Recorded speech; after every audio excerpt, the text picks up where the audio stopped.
कजरारी अखियां में सपना सजा के दिल वाले गई सो।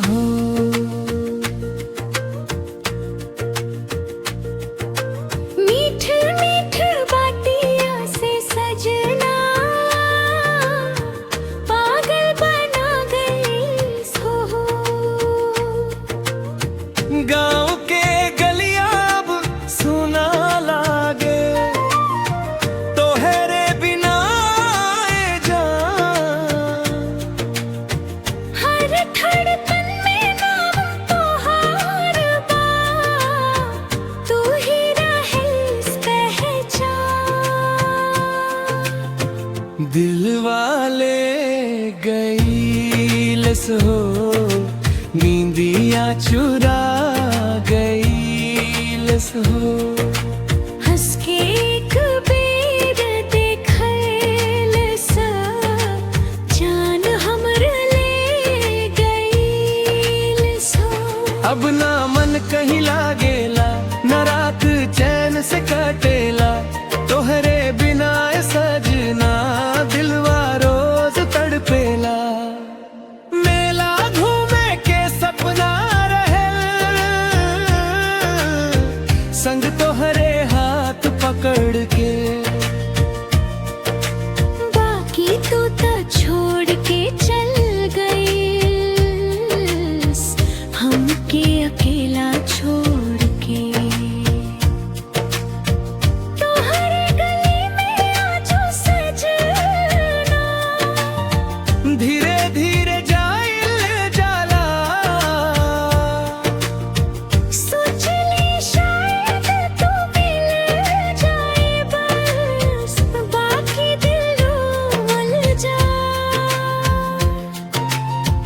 दिल वाले गई सो, नींदियां चुरा गई सो। हंस के एक बेर देखल से, जान हमर ले गई सो।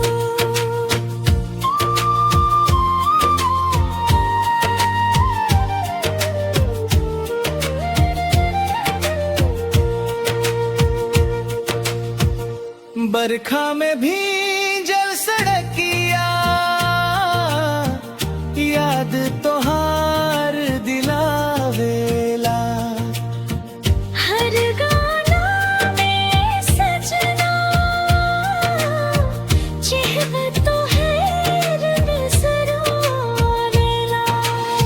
सखी सब कहेली भूल जाओ करा, बाकी दिल न मानेला। पहला प्यार के दर्द सजना, आसानी से ना जलेला। दिल वाले गई सो, सपना तोड़ गई सो। सच्चा प्यार के सजना, माटी में मिला गई सो।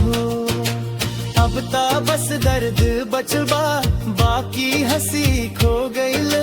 रो रो के दिल के हाल लिखत, सूरज सरगम में गीत लिख गए। आए गीतकार सूरज सरगम।